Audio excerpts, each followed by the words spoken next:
on our phone lines right now, we have the founder of Kicklahoma, which is going down this weekend. Go ahead and introduce yourself to the world, sir. This is Juan Guerra with Kicklahoma, man. Actually calling from Texas today. Indeed, I'm glad that you called in, man. Like I said, it was having our convo yesterday. I hope the people of Frisco / Colony, you know what I'm saying, / Plano didn't really get on your nerves. 'Cause I know you got a little kiosk sitting up out there. Like when it comes to the putting machine out there, like what was the weirdest customers or the weirdest winners, or like what was the most obnoxious thing that you had to deal with when you're out there? I guess for the most part, it's the question of, people that don't really understand what's going on, walking by and saying, why would you only win one shoe? And I mean, because there's only one shoe. Somebody asked me, I've had plenty of people ask me, and maybe after a while it did get a little, it does get a little annoying. Why would you only win one shoe? I would sarcastically ask them the same question back. And I think that's where they got the fact that you don't win one shoe.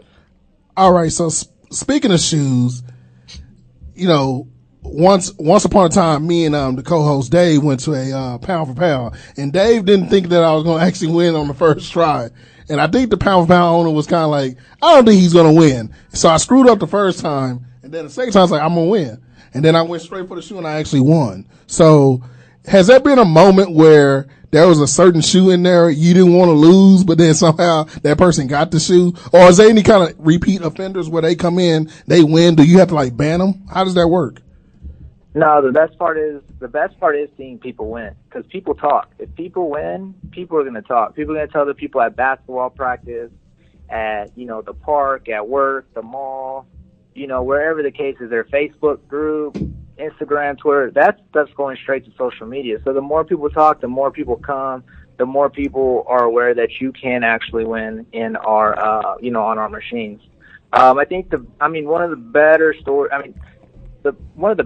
I have, we're up to 102 winners now. I think only 5 or 6 have actually won on the first play. But last week, actually on 4th of July, very, very slow day. We were doing 2 plates for $5, kind of just since it was a holiday, give that little special out to the people that actually made it to the mall on a holiday. My first player of the day, mall opened at 10, was about 12:30, 1 o'clock. We were doing 2 for $5. He wanted to play. He had previously won a Jordan 11 gum about a week and a half before the 4th of July. So he had, been willing to pay $5 to play before and had won. So he came back and, he lost on his first try. So he had the one free one, and on the free one, took home a pair of zebras. So if you don't know what the zebras are, the Kanye West zebras, they go for about $700. Took those home on the 2 for $5. So I was like, that's pretty cool. He's won twice. He's going to go tell his people in, practice, whatever, school, kids talk.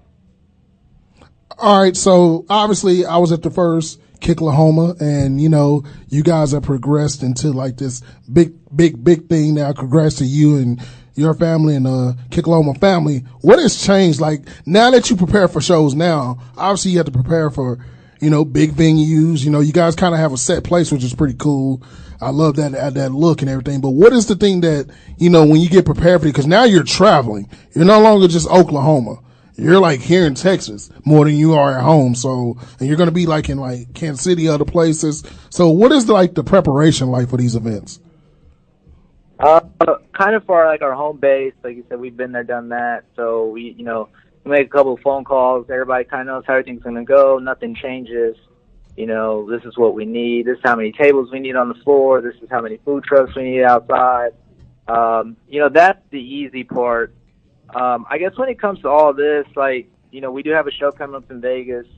We're not we're not there every day to work on it ourselves. So we have to find different ways, over social media, over the phone, over whatever the case may be, to try to prepare ourselves for making sure we have enough vendors, booking the DJ over the phone, making sure insurances are the same over the phone, taking in an email, printing an email, reading it through, signing it, faxing it, sending it back, as opposed to here in Oklahoma City, we just walk into a venue, we sign a contract, and it's done. The amazing part you said about, like, growing is just, like, the amount of people, like, this is just crazy from, like, where it started, like, 4 or 5 years ago to where, I've been on the West Coast a couple of times here lately to different SneakerCon, San Francisco, another event in Los Angeles at the Los Angeles Convention Center, and people were like, you guys got a show coming up out here. All right. Fall in Vegas.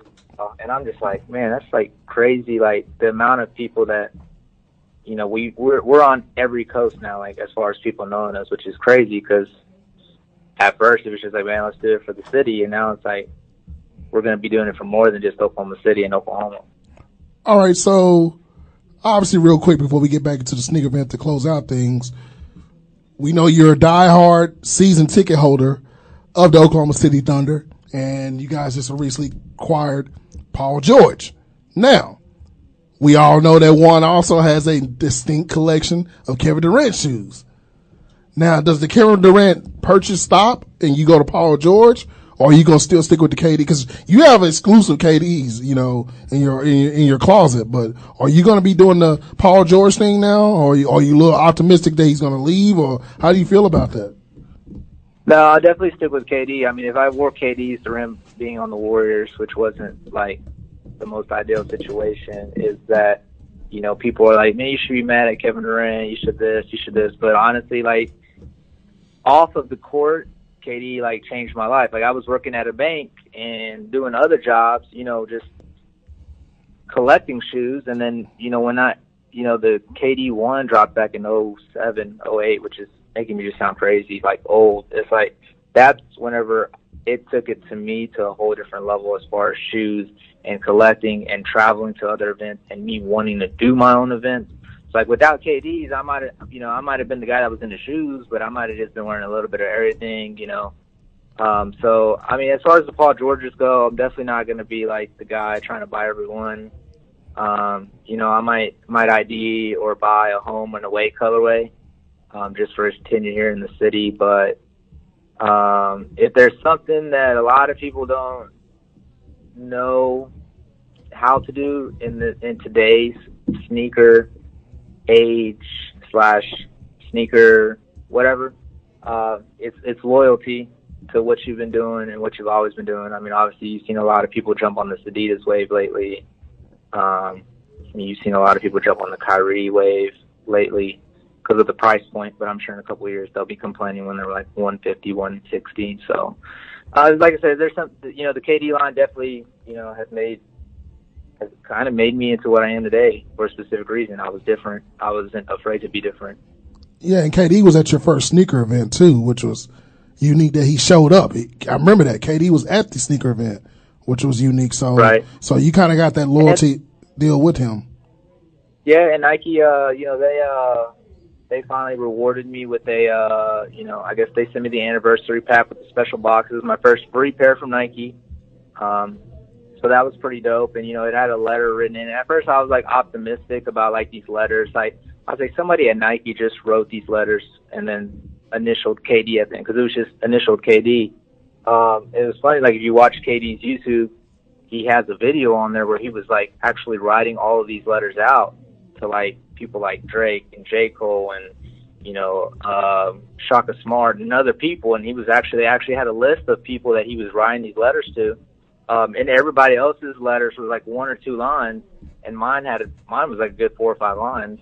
So it was cool to see the video that, he was actually writing these and, initialing them or signing them, whatever the case was. All right, Juan, real quick, let everybody worldwide know what can they expect this Sunday for Kicklahoma. They can expect roughly about 1,800 people in the middle of Oklahoma looking to purchase, buy, maybe swap out some heat, and we're looking for day-to-day shoes. Like I said, 1,800 people in Oklahoma City. We started 3 years ago with 500 people. That just shows you, like, we don't stop. Like, there's, the weekend after Kicklahoma, I'm in L.A. Then I decided to take a bye week from the Sneaker Summit in Houston, but the following weekend after that, I was Chicago. The following weekend after that, Nebraska, the following weekend after that Vegas, the following weekend after that Vegas. Like, there's people that do this and that do this as a hobby, and then there's people that do this on a daily basis and want to provide for people. So, I mean, you can just expect an all-around great time next week. Obviously, it's going to be really hot outside. It's going to be about 100 degrees. But with the amount of shoes and fire that's going to be in there, it might be hotter in there. And I think the one thing about Oklahoma you can expect is, you're going to see your Yeezys, but certain events I've been to lately, it's all of what you see in Oklahoma. You're going to see a very, very diverse collections from Nike basketball, foam posits, retros, NMDs, Yeezys, of course, but very, very more diverse than some of the events I've been to lately. All right, real quick, get everybody your social media information so they can get contact with you. Kicklahoma on Instagram, Twitter, YouTube, Kicklahoma. We got Kicklahoma OKC coming up this Sunday, July 16th, down at the OKC Farmers Market. Tickets can be bought at the door. You can visit the website, thekicklahoma.com, for more information. All right, Juan. All through the years, man, we appreciate all the hard work and dedication that you have put into Kicklahoma. Been a huge fan for you for years. You are Oklahoma City Thunder fan. We are fans of the Mavs, so we'll get to that. That's another conversation for another day. But I appreciate you calling in, man, and we will be looking forward to you Sunday at Kicklahoma. Hey, I appreciate it, man, and y'all keep grinding. It's pretty crazy how everything grows, and by next year, we're all going to be making the same amount of money as Dirk. Oh, come on. I'm going to get you with that one, man. All right, man, I appreciate you calling in. Hey, y'all have a good night. All right, man. All right.